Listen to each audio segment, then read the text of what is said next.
We'll tell you how he's reshaped the GOP straight ahead in the angle. Plus, we'll expose the strategy behind those frenzied Democratic warnings that the president shouldn't fire Special Prosecutor Mueller. And the Justice Department is asking the FBI some very tough questions about their investigation of that shady Uranium One deal involving the Clintons. And at the UN, the world condemning the United States for moving its own Israeli embassy to Jerusalem. But the president is taking names, a lot of people on that naughty list. So what's his next move? And did Hollywood really just make a major film about the ultimate Kennedy scandal? We'll tell you which one. But first, Trump, the great GOP unifier, that's the focus of tonight's angle. Do you remember those headlines about how Trump was going to irreversibly divide and destroy the GOP? Oh, there they are. Well, it turns out that the president may well be on his way to healing those divisions. Well, yeah, sure, there's still some policy disagreements. But on the big issues, the unity of spirit and purpose is kind of remarkable, and it needs to be acknowledged. You think about where the GOP was in, let's say, 2008 or 2012, early 2016, and now think about where it is today. Once upon a time, the Republican leadership had little regard and minimal respect for the real estate mogul who crashed their party. Just remember the kinds of things the GOP leadership had said about Trump. Our new president had, of course, not been in this line of work before, and I think had excessive expectations about how quickly things happen in the democratic process. Claiming a person can't do the job because of their race is sort of like the textbook definition of a racist comment. I think that should be absolutely disavowed. It's absolutely unacceptable. You would think he would aspire to be the president of the United States and act like a president of the United States, but you know, that's just not going to be the case, apparently. So the narrative from the GOP establishment was that Donald Trump was a divisive figure who wasn't engaged in policy. He didn't understand the ways of Washington. Oh, really? I was told by multiple congressional sources that the president worked the phones tirelessly to get this tax bill done for the American people. He has been intimately involved in remaking trade policy to benefit the American worker as well. And of course, his efforts to revive the economy seem to be paying off. Home sales hit their highest level in 10 years. Stock market breaking all kinds of records. And of course, he delivered that tax break. Everybody loves a winner. And now the president has turned some of his fiercest critics into allies. Listen to him now. A year of extraordinary accomplishment for the Trump administration. Something this big, something this generational, something this profound could not have been done without exquisite presidential leadership. I've never, ever in my life used the word fake news until today. I actually understand what it is the president has been dealing with. Not only is that a stunning reversal of their view of the president's style, but he's converted them, or at least cowed them, on a number of key issues. So, for instance, like, when's the last time a prominent Republican really complained about Trump's efforts to renegotiate NAFTA or challenge China? And in case you didn't notice, Mitch McConnell now sounds like Jeff Sessions on immigration. Defying expectations again, the president has pulled his party toward the conservative populist movement that swept him into office. His detractors are now realizing that the Trump way is the only way forward. It's finally dawned on them. There's simply no constituency for the GOP of open borders, endless wars, and those lopsided trade deals. You want to know who the dividers are today in the GOP? I'll tell you who they are. You see them there. The Bushes, Jeff Flake, Mitt Romney, and other bitter globalists whose time has frankly come and gone. Like the ghosts of Christmas past, they're wandering the halls, making noises, but no one's listening. This is a Trumpian party now, and that's the angle. To discuss, I'm joined by Fox News contributor and former Congressman Jason Chaffetz in Utah, and here in the studio in Washington is attorney Richard Goodstein, who's advised most Democratic presidential candidates going back to 1984, and in New York, Guy Benson, political editor of townhall.com and a Fox News contributor. Great to see all of you. Merry Christmas, happy holidays. Merry Christmas, Laura. So Richard, Christmas. you just heard the angle. Right. What do you think? He was going to be this guy who ripped the party apart, divisive, brash, all those things. But to see what happened yesterday with all of these former detractors, and you saw just a smattering of them, what a reversal. I put this under the heading of with friends like this, who needs enemies? In this regard, thanks to Donald Trump, the party ID split is wildly in favor of Democrats. Thanks to Donald Trump, Republicans lost Alabama. He backed two losers. Okay, try to focus on the question. I I give the Republicans credit. I get your rap on that. I give Republicans credit for getting this tax bill done. It was not an easy thing to do. They rammed it through. Everything they said, believe me, all the tape that they ran about Obamacare, you could replay now, okay? But they got it done. It's wildly unpopular, just like he is, historically so.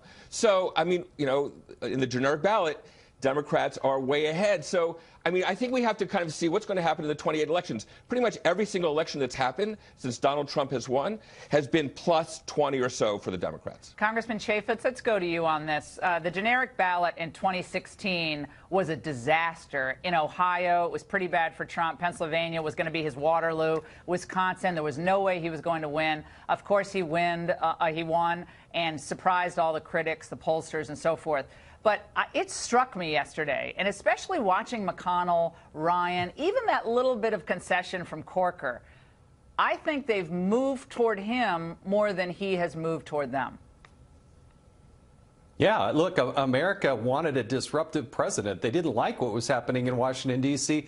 on either side of the aisle. And if the Democrats' only thing that they can really point to as a highlight for their 2017 is a generic ballot, you know it was a terrible year for Democrats. They lost big. Hillary Clinton's numbers are even lower. If the race were run again, Donald Trump would win by even bigger numbers. He did help unite the party. After the Republicans did the proverbial political faceplant by blowing it on Obamacare, they finally realized that maybe we ought to come together, and the president did work hard behind the scenes. And the Democrats, what are they going to run on? We think your taxes should be higher. How dare the Republicans cut your taxes? I mean, they've got nothing to run on other than a generic ballot. Hey, Guy, let's go to you. You were a never-Trumper in your day, and you raised all sorts of red flags about him, his demeanor, and so forth. But watching him over the last year, setting aside the tweet storms and all of that, the Congress blew Obamacare, as Jason said. He comes in, and he is hammering people for results. He's like, when are you going to get me a bill? What are you going to do on this? He is always on the phone with Ryan, McConnell, and a gaggle of other people saying, why cannot you get this stuff done faster? He, contrary to what you hear, he is on these details, and he's impatient for change. And the change came. And I think part of the reason that the party is so united at the moment is this is a massive win, not just for the Republican Party, but for the American people and for long-held conservative goals. This is a tax cut for 80% of Americans. This is a major tax cut for corporations to make our numbers way more competitive in the world. That's something even Obama was for, and then the Democrats all skedaddled because it was Trump championing that idea now. But also in the bill was getting rid of Obamacare's individual mandate. That's a huge deal. Drilling in Anwar, Republicans have been after that for forever. And they got it all in one bill. Guy, I don't mean to interrupt, but I look back. I'm looking back because it's this time of year. You look back at the previous year. There were so many conservatives, and there are a few still. You know, George Will, Bill Kristol. He's not a real conservative. If what he did on Anwar, the tax bill, the deregulation, Gorsuch, 12 Circuit Court judges, if that's not conservative, like I don't know what is conservative. I work for President Reagan. That stuff is pretty conservative, don't you think? Well, the judges, I think, are probably the absolute highlight of the presidency so far. And one other point, Laura, I think you have to evaluate everything that the administration does action by action. And there's been a lot of good things recently. Today, Nikki Haley's speech, I know you're going to get to it later in the show, that speech standing up for American interests and our ally in Israel before the UN was like a fist pump moment. That was awesome. That was powerful. That was moral courage and clarity. That's a high point ending the year for the Trump administration. So, yeah, I'm a Trump skeptical conservative, but I'm not going to sit here and close my eyes to big, important victories, and we have several to cheer about. Richard, let's go to you here on this. With all due respect to Guy and Jason and you, I think Republicans are whistling past the graveyard. Jason, the generic ballot wasn't the high point for Democrats. It was winning in Alabama. It was winning by historic numbers in Virginia. The voters are speaking. These are people, frankly, who, the ones who were in the streets on January 21st last year, a lot of them didn't vote. You lost voted for Bernie Sanders. Congressional races in a row. And each one of them, listen, Jason, you know, you've been in Congress. Every single one of them went plus 15 or 20 in the Democrats' direction because they were ruby red districts. So to think that it's just the generic ballot, again, with all due respect, you're kidding yourself. Have they accomplished something? Okay. Of course. But does 2018 look like a good year? Well, I got to say, Roy Moore and Gillespie, I mean, I like Gillespie, but, I mean, he's like a guy from New Jersey, came down to Virginia and, like, tried to be a conservative populist, even though he's a Bush guy. I mean, that just wasn't going to fly. And it's the second time he lost running for office in Virginia. So I don't know if those two states are a great barometer, but you're right. The Democrats are happy they won those. Let's move to what the resistance is planning, all of you, because there was a hilarious piece in the LA Times today. I screamed laughing like at 9 in the morning when I was doing my radio show.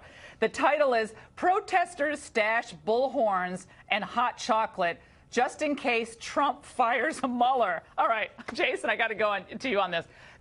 I'm not kidding you. In Washington, Houston, L.A., they have these resistance little mini headquarters, and they're dashing off their signs and their little supplies, their power bars, because they actually think Donald Trump's going to fire Mueller, and they want to be ready for the moment. This is what they live for. This is what they hope for. What is your reaction? I mean, conservatives are just kind of working and like taking care of our families, but they're always ready for a good protest. Oh, you gotta love liberal preppers. They're getting their hot chocolate. They're running to Office Max to get their markers so they can write out their swear words and get their little beanie caps ready because it's cold outside.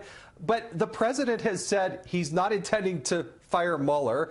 Sarah, the White House spokesperson has said, she was quoted as saying 1,000 times, I've told you, we're not planning to fire Mueller. They're getting all whipped up over this fake news, this fake story, instead of actually working to be productive in this society. That's Elizabeth Beavers, guys, a Washington, this gal Elizabeth Beavers, who's a Washington-based policy manager for this group, Indivisible. She said, the last thing we want to be caught is unprepared. So you need the hot chocolate, I guess, to be prepared. I mean, Guy, this will be what the president and the Democrats, the president and the Republicans face next year as they move forward, whether it's on, a DACA fix or, a Supreme Court nomination, which might come up in June, or any of the other things that Trump has planned. The resistance will drive them all the way to 2018, and they're going to use that to try to drive turnout, are they not? Sure, and the professional left is very good at agitprop. They're practiced at it. They'll do it again. I do like this sort of modern-day Minuteman routine they have going on here. We have to have our gloves by the door and some provisions if we have to race out in a stampede into the streets for whatever the next thing's going to be. I thought we were all supposed to be dead already from net neutrality being repealed. But look, I agree. If Trump fires Mueller, that will touch off an enormous protest, not just from the hard left, but I don't think Trump's going to do it. It's not in his interest. It would look terrible. And all we do is sit here and talk about is Trump going to fire Mueller over and over again. They say they're not going to do it. The Republicans keep saying don't do it. He shouldn't. Let the guy do his work and let's move on. And well, he's not going to do it. This is just fine. This is a fantasy of the Democrats. They're desperate for some piece of news that's good for them. So they're desperate for something like in the middle of the night he does a Saturday Night Massacre on Mueller. Richard, go ahead. If Trump fires Mueller, the least of his problem will be the least of his problem will be how much hot chocolate there is that these people in the streets have. There will be a constitutional crisis of the first order because it will show that we have a president who thinks he's above the law. And incidentally, I will bet, put money with you. Well, I put money, you, Jason, Guy, I'm on yes on whether he fires Mueller because, you know, he's like a stuck pig and he's squealing. And it's not. Pig. Yeah, I'm just saying it's not a pretty picture as the walls are closing. And they are. That's a nasty way of referring to the president. Stuck pig. Well, I'm not talking about him, but I'm talking about the people around him are feeling the heat. Like pigs, though. They're cute. Feeling the heat. And I think 4 months from now, everybody will be singing a little bit of different tune, whether that's going to happen or not. We'll see. All right, guys. We'll take a bet. I'll bet $5,000 for charity right now. Good. You got it. He's going to fire Mueller. Oh, good. National Right to Life is going to get all that money. Isn't that wonderful? I'm just teasing. Trump is suddenly riding so high, guys, that the Democrats are in total shock. Even Richard, he's not going to say that. But they're setting one big booby trap, desperately trying, of course, to get the president to take the bait. We touched on this, but we have a lot more on it. Stay there.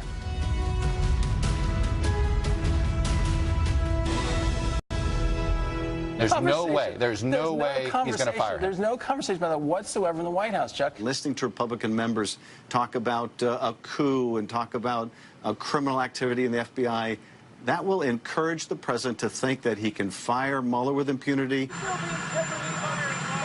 No, I'm not. Firing Mr. Mueller or any other of the top brass involved in this investigation would not only call into question this administration's commitment to the truth, but also to our most basic concept, rule of law. For the 1,000th time, we have no intentions of firing Bob Mueller. Okay, guys, don't be deceived for a nanosecond by the Democrats' dramatic warnings that the president better not fire Special Prosecutor Mueller, better not do it, don't do it, don't do it. They're actually hoping he'll do just that.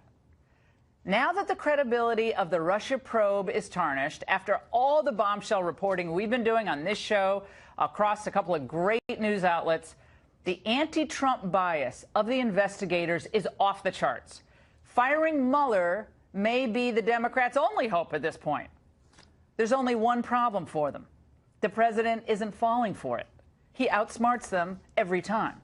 Joining us now to analyze, Ken Starr was the independent counsel in the Whitewater investigation. He's joining us from New York, and in sunny Florida, Alan Dershowitz, Harvard Law professor emeritus, author of the book Trumped Up. Alan, you go from Martha's Vineyard to Miami Beach to, anything else. I mean, my goodness, it's great to see both of you. Happy holidays, Merry Christmas. Let's start with you, Judge Starr. You just wrote a piece about the things that you're concerned about in this investigation. You still respect Mueller and Rosenstein, but you have some issues. But I want to start on this dramatic, dire series of warnings we're hearing from the Democrats about firing Mueller. The president said he's not going to fire Mueller. They've said it multiple times, but the drumbeat continues. What do you think it's about?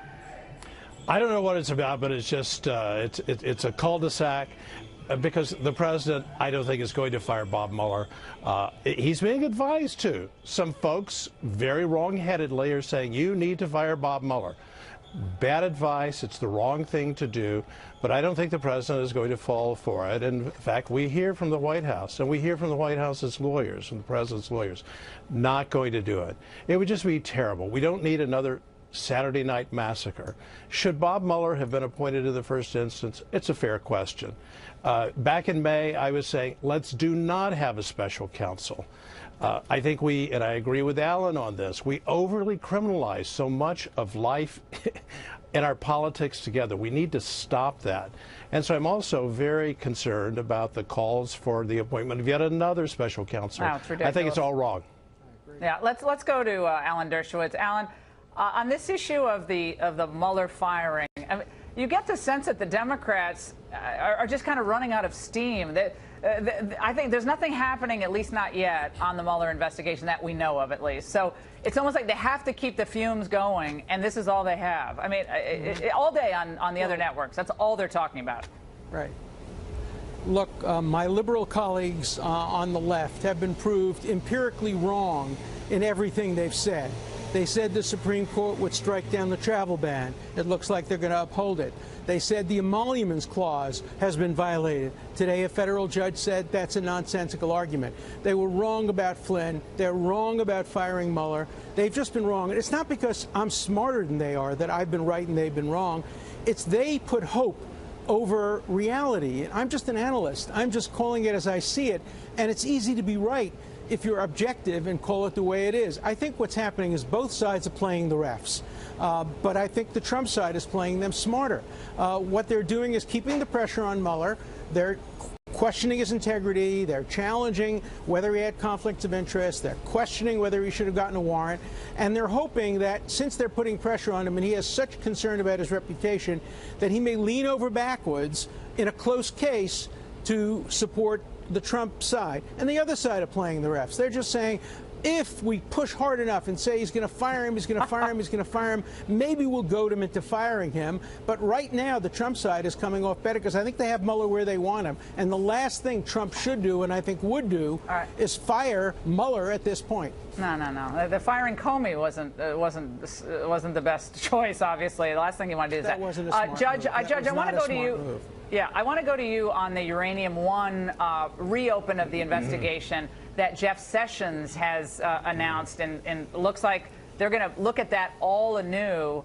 You are concerned about this because of a number of connections from that deal to the Clinton Foundation specifically. Tell us what the big red flags are. Well, the big red flags are this multi-year process by which now the transaction was completed years ago was accompanied by enormous gifts to the Clinton Foundation. $31 million was the first gift after the first part of the deal was signed in Kazakhstan back in 2005. And then gifts kept coming in from these senior officials from this company. Again, it went through reorganization and so forth, acquisition. And so I'm very deeply concerned about the timing, including President Clinton's speech for $500,000 in Russia, the Russia connection. I think all these things, I've always been in favor of transparency. I want to know the facts. I think we need to be cautious about criminalizing everything that moves. But in terms of our politics, we need to get the facts out. Alan. I agree. I agree completely. I completely agree. I think we need transparency. That's why I call for a nonpartisan, independent investigatory commission like 9/11, which wasn't pointing fingers at people criminally, but its goal was to try to find out everything about Russia's involvement in elections, Russia's involvement in the economy, and then make recommendations for how to stop Russia from trying to influence our democracy. I think the worst way to do it is through a special counsel behind closed doors of the grand jury. All you get in the end probably is either an indictment or not indictment of some low-hanging fruit. Alan, do you think it's interesting at the very least that you had Comey, Rosenstein, you had McCabe and Mueller? They were all involved in one way or another in that Rosatom investigation. When they first approved the deal and they looked into the investigation, they were all part of it. It's just, there's like 5 people who seem to do everything at the department. But remember, they come from totally different backgrounds. There's no way they have any political interests in common. Mueller is a Republican. Rosenstein, we don't even know what his politics was. He was appointed by Obama, having been appointed previously. The idea of Clinton getting $500,000, George Bush I, I think, got fees like that when he spoke in Japan. Former presidents get big fees when they speak. Again, I don't want to point the finger of criminalization at anybody, but I want to see, like Ken wants to see, transparency. Let all the facts be laid out for the American public to see. That's the way democracy works. When a Russian interest, through a Canadian purchase, is able to get control of 20% of our uranium interests, went through this interagency process, and all this money's floating to the Clinton Foundation at the same time through people with interest in the transaction or connections to the transaction. I mean, you could ask a person on the street and they would say that was a bad idea. I mean, someone who has nothing to do with the law or nothing to do with the Committee on Foreign Investment, they would say, gosh, that seems really stupid, in my view. Let you close it out. My focus is on the fact that there were these enormous gifts to the Clinton Foundation. It's not whether there was a proper interagency process, the 9 agencies that approved it and so forth. It may have been exactly the right thing to do, but why were these gifts, enormous in size, given year after year after year to the Clinton Foundation? I don't think it was a good thing to do. Judge, to have a Russian interest. Everyone's always afraid of Russia. Now Russia owns 20% of a uranium stake, and we all think, oh, well, that could have been a good thing. I don't understand how you think that could be a good thing. But I think it's very clear that countries like Kazakhstan and others honestly believe that you need to give gifts to get things done. That doesn't mean the Clinton Foundation did anything wrong. The Clinton Foundation's wonderful work abroad for AIDS and everything else. They spend every penny on doing good. So what you're looking at is the intention of the Kazakh authorities. That's very different than pointing the finger at the Clintons. All right, both of you have a wonderful holiday. And by the way, guys, much of the world today at the UN condemned the president's recognition of Jerusalem as the capital of Israel. So where does the president go from here when we come back? You and me against the world. Sometimes it feels like you and me against the world. The United States will remember this day in which it was singled out for attack in the General Assembly for the very act of exercising our right as a sovereign nation. We will remember it when we are called upon to once again make the world's largest contribution to the United Nations. And we will remember it when so many countries come calling on us, as they so often do, to pay even more and to use our influence for their benefit. Despite that sharp warning from Nikki Haley today, the UN overwhelmingly voted to condemn President Trump's decision recognizing Jerusalem officially as the capital of Israel. 128 countries voted for the resolution. Just 9 states bravely opposed it, and 35 milquetoast abstained. Let's analyze it with Lawrence Korb, who was Assistant Secretary of Defense in the Reagan administration and is now a senior fellow at the Center for American Progress. And in New York, Carrie Sheffield, a political analyst and former reporter for Politico and The Hill. Great to see both of you. All right, Larry, let's go with you. We had Clinton, Obama, Bush all said they were going to move the embassy from Tel Aviv to Jerusalem. It was a big deal for them to say it, big deal to pledge it. They didn't do it. Trump does it, and they go bananas at the UN today. Well, the reason that they did, and the fact of the matter is that he annoyed a lot of our allies who we need to bring peace there, to deal with the threat from Iran, to deal with ISIS. The other presidents, you're right, did say that in their campaigns. Why did they say it? Well, basically because that is our policy. Where Trump made his mistake was not to make this part of an overall strategy. When you're going to do it, what are you going to get for it? How's it going to work? Are you going to Well, it didn't work before when we didn't move the embassy, correct? Isn't this disrupting the current narrative? The other narrative where we held back for decades, what did it get us? Well, basically, you haven't had a war between the Israelis and Palestinians for a long time. Basically, you've got a lot of other countries, Arab countries in the region, who have established relations with Israel. The other problem that Trump was, by threatening people to do stuff, and then he's not going to do it. There's no way he's going to cut off aid to Iraq or Afghanistan, Egypt, or Jordan. Even the Israelis don't want him to do that. So I think twice you've undermined American credibility and American ability to get things done. Oh, I think people are paying attention to us now. I think it's about time that we weren't treated as patsies, and when we say we're going to do something, we actually do it. Carrie, it's true the Christian cops were against it because they're concerned that their own religious liberty is going to be threatened in the region because the Palestinians are Arab Palestinians are furious at this, and other Muslims furious at this. So they are concerned. The Pope is against it, and Pence can't even get meetings now with Mahmoud Abbas or al-Sisi. The Coptic Christians don't want to meet with him. Where does this go? Well, I mean, it is true that the cops were, concerned about this, but Christians in the Middle East, they've long been targeted well before any of this. So I'm much more concerned. I actually think this could be a moment where we would say, we will be a moral authority. And that's what I heard Nikki Haley. I mean, Laura, you heard it here. In my opinion, Nikki Haley's speech was the Iron Lady. It was the American modern-day Iron Lady. I was so proud of her. It was amazing. I hope she runs for president in 8 years, or 7 years at this point. Very incredibly inspiring. We need more like her, more people who are going to stand up and well, be a voice what about for Western Larry's democracy. point, though? What about Larry's point that this is going to tick off our allies in the region? We do need them to help us in this battle against jihadis. Saudi Arabia, obviously, we need them on our side, even though they still have many, many problems in their society, obviously. But Iran is the big foe, still funding Hezbollah and so forth.